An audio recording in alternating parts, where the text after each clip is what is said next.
Hey everybody, Gears here, and what I'm doing at this point is running some wires. I expect to put a spare battery in this area here to run all the lights and sound that I expect to be doing during events. So I found that little porthole there, which if you come around to this side, runs through the back there, comes down here, runs through here. It'll fit just under this rug. You can't even see them. They'll come out somewhere up here and then way up over to the middle to the firewall, where I believe that is the access port. I'm going to have to get on YouTube and check to make sure. I don't want to mess with anything that I shouldn't. There's another access port over there. I know there's two of them, and one guy I saw months and months ago said you had to remove some stuff, and like this entire strip here, but it doesn't look like I need to in this case, if that is indeed the proper port there. One thing I may need to do is split that tube open. Hopefully not. The other thing I can do is pull the battery out and have a look behind that.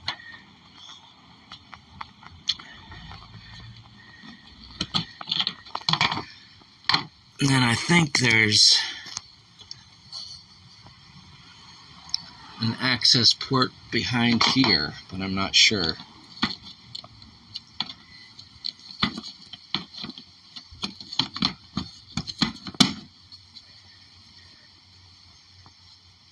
So, I'm not going to be doing any of that today. Mostly I just want to run this cable.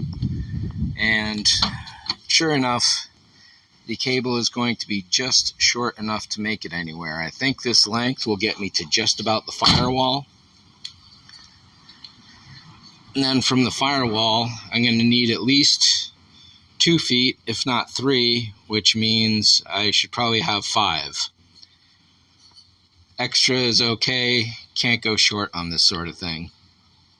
Ideally, you do not want to splice a cable, especially of this size. You want nice continuous flow of the electrons.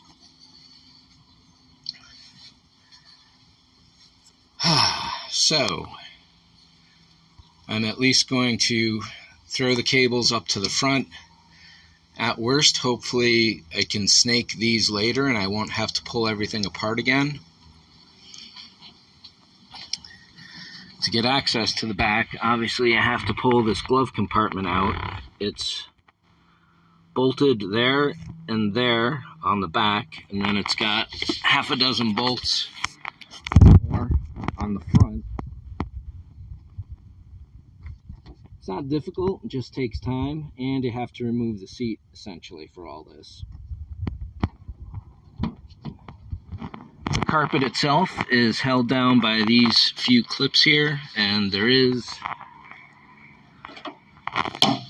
this piece of fascia that goes over that. Also having to come out is this piece here, which covers up all of that in there. I'm going to pull the rest of this carpet, see if I can see where the firewall is. Yeah, as you can see, this is just barely going to make it that far, running the way it goes. That's unfortunate, but that's the way it is. If I shouldn't actually pull all this cable out and get a measurement on it to see how long it is, which is probably an ideal thing to do. So should I even bother running it at this point? I don't know. I was thinking, at worst, if I needed to change the cable out, I could snake it through by attaching one end to the other. However, this little area in here is really tight. I mean really tight. Consequently, there's no cable that's going to want to go through this. Furthermore, if I had some split loom, that would be so big that it wouldn't fit. one of the reasons why this fits is that I can separate these two wires and run them in different places. If that was one big split loom, I think it would not do as well.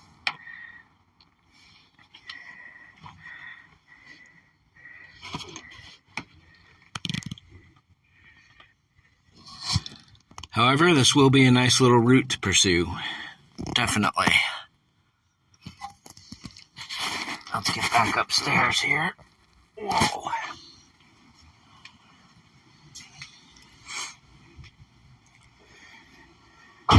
Now, I got a spare battery in the garage here. Let me take that out and put it in place so we can get an idea of what I'm looking at. So as you can see here, it's going to be a little too big to go this way, which would tuck it in nicely. This metal down here curves, slants inwards.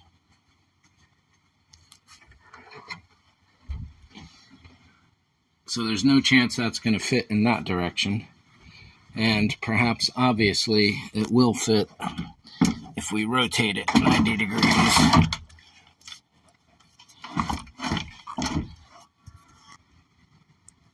So rotated 90 degrees, it fits nicely, and I'm going to need some kind of battery box or cage to be installed to hold this thing securely. So that's going to be a bit of an effort. Cables go right next to it, nice and easy.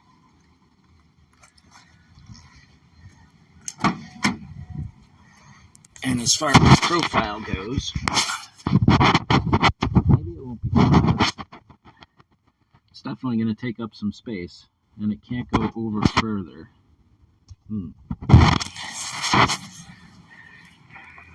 Nope, it definitely can't go over further because of this round area here. That's the wheel well. Yep. So that is definitely as far over as it's going. Let's see what it looks like from the driver's side.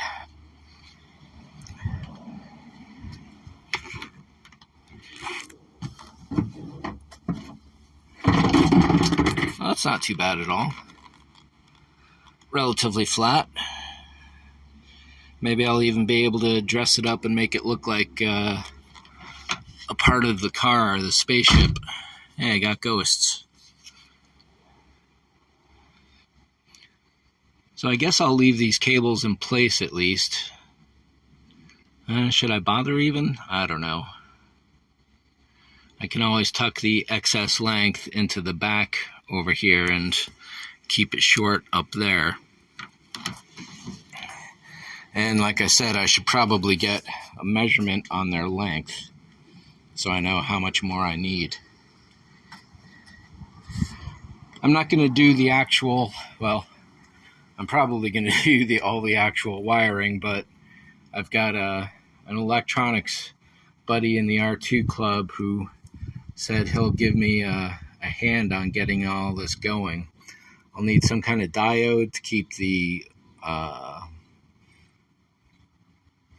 electricity from flowing backwards. Essentially, I want to be able to charge this one off the car battery, but I don't want the car battery to charge off of this one. So maybe a Zener diode, something like that. And I'll need low voltage cutoffs. I'll need a readout of current voltage.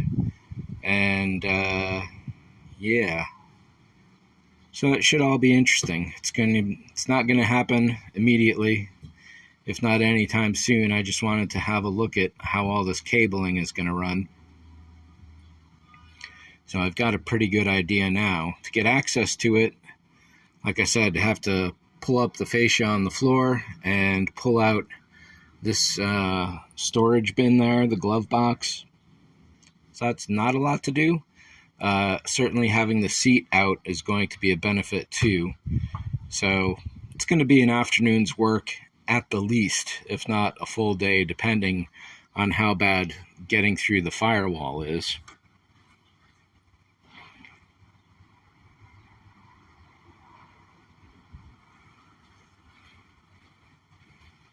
So I guess that's it for this one. I'll have one last look in here. I should probably at least replace these leads. This is really old looking copper right there. There's some focus, and I'm guessing the white stuff is corrosion, but it could be grease or something to protect the contact. That screw right there is pretty rusted out though, so I'm guessing that's essentially very old. And all these components, I've never seen something like this attached to the battery before, at least not in this place. I'm guessing this is a spare contact? Maybe? I'll have to have my buddy tell me about that, if he can guess what it is. I expect so, though. So yeah, there may be a place behind the battery that's the firewall, but I'm probably looking at that guy in there against the wall. And one thing I don't want to do is damage the gasket.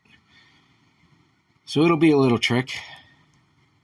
Now that I'm looking around the engine bay here, it could definitely use a big cleaning, and I don't know if I can do any restoration on that engine cover there, but that would certainly look a lot nicer if I did. So this is probably turning into a bit of a big video, so I'll cut it now and say thanks for watching. See ya.